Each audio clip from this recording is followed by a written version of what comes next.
Hello and welcome to another Tactical Corner here on SkaredCast, where we talk about the latest battle report where the Talons of the Emperor face off against the Drukhari. Let's begin.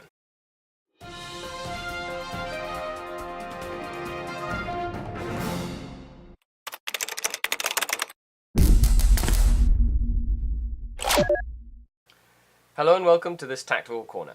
So, every Tactical Corner we talk about the strategic and tactical thinking in a game. And this game was a small battle report. If you haven't watched it, check the link down below, where I face off against Jared and his Talons of the Emperor. That's Custodes and some Sisters of Silence with my Drukhari army.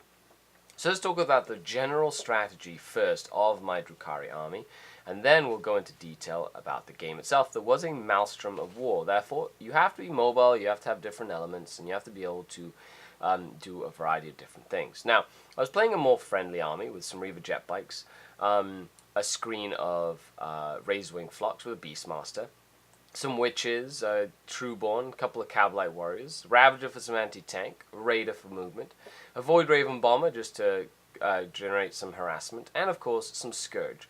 Armed with Heat Lances, not the best choice, but what I have painted. I would prefer to take them with Dark Lances. As for combat drugs, I normally give my Beastmaster +2 leadership to make the birds leadership 9, and I also give my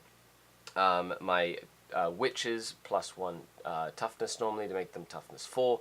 I don't remember exactly what drugs I did, but all in all, deployment-wise, it was Vanguard Strike. So with only 2 objectives in my zone, I knew I had to either get good cards or I was going to have to advance rapidly to get into the enemy zone, because he had most of the objectives in his deployment zone. Thanks to some line of sight blocking, I kept most of my army out of line of sight for the first turn.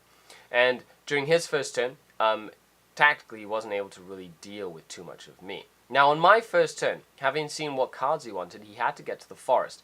So I put up a huge screen on my screen of razor-wing flocks. Now there's only 6 of them, or 7 of them in the unit, 6 of them.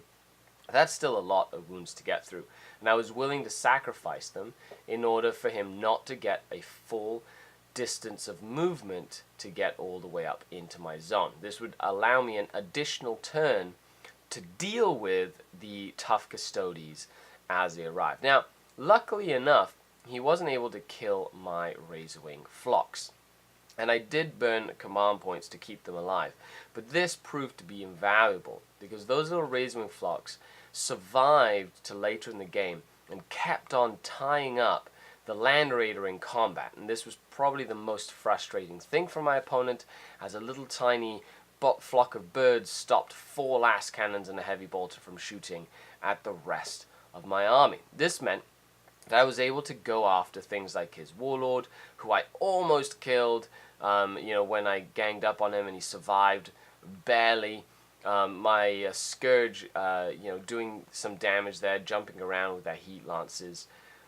Now, the Heat Lance on the Scourge is not the best choice. It's very expensive, and Strength 6 is very limited in its capacity. I prefer Lances, so I am painting those.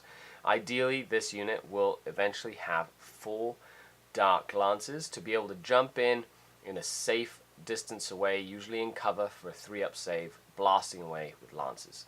Now, Jared was able to control most of the center of the board and essentially wipe out most of my army. But because I was able to just capitalize on getting Maelstrom points, and my opponent was hamstrung in the cards that he did get, the speed of the Dark Eldar proved mightier than the toughness of the Custodes. And whenever you're really playing against an army that you feel a little mismatched against, the Custodes are better at shooting and at combat than the Dark Eldar, you have to usually play the objective game, because at the end of the day, that is what matters, getting the points to win the game. Now, I did do a couple of cool fun things, like, charge into the commander and really send my Warlord off to get the objective points on the other side. But let me know what you think. I didn't kill much of his army, but I still won the game. How is it that you would handle such a tactical conundrum? Leave a comment down below, like, share, subscribe to the channel, and we have new videos every week here on SkaredCast.